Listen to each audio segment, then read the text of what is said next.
исламдағы мына қарым-қатынастар арасында, әсіресе туыстық қарым-қатынастарға қатысты ата-ананы қадірлеу амалы мұсылман үшін үлкен дәреже тұтады. Бұл амалдың жаңағы маңыздылығына Аллах Тағаланың Құран кәрімдегі аяттарының бірі үн көрсетеді. Аллах Тағала парыз етті: сендерге тек қана Аллах Тағалаға ғана құлшылық қылуды және ата-ананы құрметтеуді. Бәрімізге айқын көрініп тұр Аллах Тағаланың құқы таухид құқығынан кейін айтылып тұрған нәрсе. Пайғамбарымыз саллаллаху алейхи вассалам айтқандай: сендерге үлкен күнәлардың үлкенін айтайын ба деген кезде сахабалар: иә Аллахтың елшісі, айтыңыз деген кезде, бұл Аллах Тағалаға серік қосу және әке-шешені тыңдамау, яғни ата-ананы тыңдамау деп айтады. Енді бұл жерде біз үшін ереже пайда болды. Бұл таухидтан кейінгі біз үшін ең үлкен амал бұл ата-ананы құрметтеу. Сондай-ақ Аллах Тағалаға серік қосу қандай үлкен зұлымдық болса, сол зұлымдықтан кейінгі орын алатын зұлымдық ол ата-ананы жаңағы тыңдамау, қадірлемеу. Бухариде жеткен хадистің бірінде жаңағы Аллах Тағала сендерге аналарыңды құрметтемеуді харам етті дейді. Арнайы ананы айтады бұл жерде. Сондықтан тіпті мына фиқ мәселесіне келетін болсақ, адам баласы нәпіл намаз оқып тұрған кезде, яғни Аллах Тағала бұйырмаған өз еркімен оқып тұрған намазды атқарып тұрған кезінде анасы баласын шақырып қалса үзуге болады дейді. Өйткені анаға, әкеге жауап беру парыз. Ал нәпіл намаздың үкімі нәпіл. Мысалы белгілі. Тек қана жаңа парыз намазды біз үзе алмаймыз, өйткені Аллахтың хақы жоғары тұрады. Бірде пайғамбарымыз саллаллаху алейхи вассалам Омар, Али және тағы да басқа сахабалармен бірге отырған кезінде, бұл Муслимнің сахихында айтылған оқиға, сендерге Йеменнен бір ру келеді деген. Солардың іштерінде жаңағы Уайс ибн Амир деген кісі болады. Бұл кісі табиғиндерден. Ол кісінің жаңағы денесінде тері ауруы болады. Сол тері ауруынан тек қана бір дирхамның көлеміндей орнына ғана болмаса, басқа жерін Аллах Тағала емдеп жүрген. Егер де ол кісі Аллах Тағаладан бірдеңені сұрайтын болса, әлбетте Аллах Тағала оған береді деген. Және оның бір анасы бар еді, анасына өте игі қарым-қатынаста еді деп айтып кетеді. Ей Омар, егер шаман келсе, сен сол Уайсты көрген кезде, оның саған Аллах Тағаладан кешірім тілеуін сұрап ал деген. Міне осы оқиға солардың есінде қалады. Кейін Омар радиаллаху анху халифа болған кезінде жаңағы Йеменнен шынымен де тайпа келеді. Сонда сендердің іштеріңде Уайс ибн Амир бар ма дейді Омар. Адамдар таңғалады, қалай? Сосын бар дейді. Сосын қайда ол деп жаңағы кісіге кездескен кезде, сен бе Уайс ибн Амир дейді. Мен дейді. Мурат деген ауылдансың ба сен, рудансың ба? Иә дейді. Сенің Аллах Тағала бойындағы тері ауру болған екен, соны дирхамнан жаңа басқа көлемін жазып жіберіпті ғой дейді. Иә дейді. Сенің анаң бар екен ғой дейді. Иә дейді. Аллах Тағаланың елшісі айтып еді, мен соның негізінде сенен бұны сұрап тұрмын дейді. Сосын сен маған кешірім сұрашы дейді Аллах Тағаладан дейді. Мен саған сұрайын ба дейді ол кісі. Сен сұрашы деп жаңа тырысып, сонда жаңа кешірім сұрайды. Пайғамбарымыз саллаллаху алейхи вассалам бұл кісінің айтып кетудегі амалы, бір-ақ амалы ғана айтылып тұрды бұл жерде. Оның бір анасы бар еді, ол оған игі еді деп. Уайстың пайғамбарымыз саллаллаху алейхи вассаламға кездесуіне бір нәрсе ғана кедергі болған екен. Сол кедергі болған анасының жаңа сырқаттап жатқаны. Сол анасының қасынан шыға алмай, соны жаңа күні-түні анасын ойлап, соның қасында емдеп дұға жасап жүргеннен кейін пайғамбарымыз саллаллаху алейхи вассаламға келе алмаған. Сол анасына деген жаңағы игілігі пайғамбарымыздың аузына Аллах Тағала ол кісінің атын салған екен. Мысалы, ол табиғин.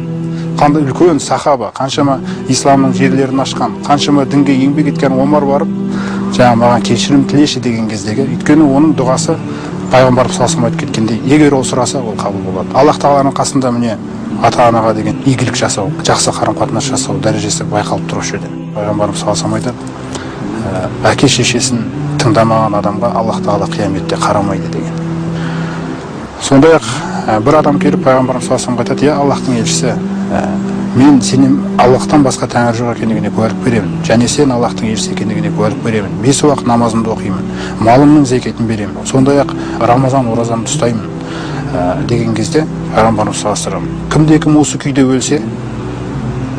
өлсе, онда жәннатта болады. Пайғамбарлармен бірге, жаңағы шыншылдармен бірге, және шахидтермен бірге. Әрине егер әке-шешесіне бойұсынған болса дейді. Яғни бір шарт бір жерде жаңағы байланысып тұр. Егер де әке-шешеге бойұсынбаған болсақ, тыңдамаған болсақ, ренжіткен болсақ, мысалы, осының бәрі кейін жаңағы амалдарымыздың пайда бермей қалу қаупін тозады екен. Ибрахим пайғамбардың оқиғасы баяндалады. Ибрахим баласына, балақайым, мен түсімде сені бауыздап жатқанымды көрдім. Яғни Аллах Тағаладан бұйрық келіп тұр, сені құрбандыққа шалу деген маған. Сол кезде баласы әкетайым деп бастайды әңгімені. Әкетайым, Аллахтың бұйрығын орындаңыз. Аллах қаласа мені сабырлардан табарсыз деп. Сонда барып жаңағы баласын байлап жатқызған кезде баласы айтады, мені жақсылап байлап таста, мен қозғалмайын. Сондай-ақ бетімді жауып қойшы мен деп. Бір риуаятында төңкеріп жатқызшы мен. Өйткені сен пышақты жақындатып отқан кезде жаман көзіммен қарап қалам ба деп қорқам деген. Қазір енді намазға бет бұрып жатқан жастарымыз өте көп. Солардың кейбіреуінде бір қате пікір қалыптасқан. Яғни әке шеше намаз оқыса ғана, жаңағы бір мұсылман болса ғана дегендей бір сол кезде ғана тілін алу керек. Басқа уақытта олардың тілін алуға болмайды. Өйткені сахабалардың да кезінде тіл алмаған кездері болған дегендей бір дәлелдерді келтіріп өздерінің жаңағы қылықтарын ақтайды. Біз ең бірінші жаңағы пайғамбарлардың өміріне мысал келтіретін болсақ, мысалы Алла Тағала да Құранда келтіреді Ибрахимнің сөзін. Ей әкетайым деп айтады. Әкесі мысалы пұтқа табынып отқан адам, ол пұт сатып жүрген адам. Кейде тіпті Ибрахимнің өзінен пұттарды сатып кел деп бұйрық беретін. Сонда жаңағы әкесіне келіп сөйлегені, ей әкетайым дейді. Сен естімейтін, көрмейтін, және өзіңе ешқандай пайда бере алмайтын нәрселерге неге табынасың? Маған Аллах тарапынан білім келді. Мені тыңдасаң, тура жол табасың. Шайтанды дос тұтпа. Мен қорқам, Аллах Тағаланың саған азабы жетіп, шайтанға дос болып кетесің бе деп. Ей әкетайым деген сөз қайта-қайта айтады. Міне сонда біз қараймыз, біз ол әке, ана деген жаңағы нәрсе мұсылман болсын, немесе басқа дінде болсын, бәрібір оның аналық, аталық жаңағы хақы ол жалғаса береді. Енді олар намаз оқымаған болса, қандай да бір күнәларға барған болса, ол үшін Аллах Тағаланың алдында өзі жауап береді. Бірақ енді біз бәрібір оны ата, ана деген нәрсе үшін құрметтейміз. Аллах Тағала қалады ма сол ананың құрсағынан шығуымда? Болды. Мен оның алдындағы міндетім оны құрметтеу.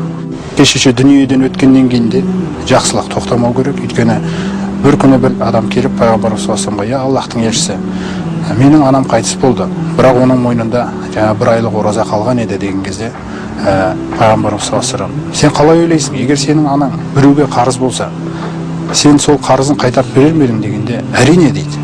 Олай болса Аллахтың қарызы өтелуге ең лайықты деген. Кімнің әке-шешесі дүниеден өтіп кеткен болса, әлі де үміт бар кітабына бір амал түсіруге. Өйткені кітабы ашық жатады. Аллах Тағала енді бізді жаңағы салиқалы қылып өзгертіп атқаннан кейін біз үміт бізде ғана. Екеуінің әлі де жаңағы кітабын бір садақа беріп толтырамыз ба, құрбан шалып пақырларға таратып, сондай сауаппен толтырамыз ба, бұл енді біздің ісіміз. Міне осы жақсылық жаңағы дүниеден өткенімше тоқтамау керек. Сондай-ақ бұл Аллах Тағаланың бұйырып тұрған парызы. Тек қана жаңағы бір әкем, шешем болғаннан кейін тыңдау емес. Бұл үшін қияметте біз жауап береміз. Өйткені Алла Тағала парыз етті сендерге. Өзіне ғана құлшылық қылуларыңды және ата-ананы қадірлеуді деген. Сондықтан Аллах Тағала бұйырған нәрсені бәрі істелу керек. Аллах тыйған нәрсенің бәрінен тыйылу керек. Егер әке шешеге ешқашан жаңағыдай суық қыр көрсетпе десе, онда тыйылу керекпіз. Ең бірінші менің дұрыс мұсылман, жақсы мұсылман екенімді, жаңағы салиқалы, толық мұсылман екенімді әке шешем көру керек үйде. Кімде-кім бұны кеш түсініп жатса, қалған өмірін осы әке шешесінің жаңағы қызметіне арнау керек. Кезінде жаңағы ақсаған тұстары болса амалдарында, қарым-қатынаста әке шешесіне қатысты осы тұстарын жөндеу керек.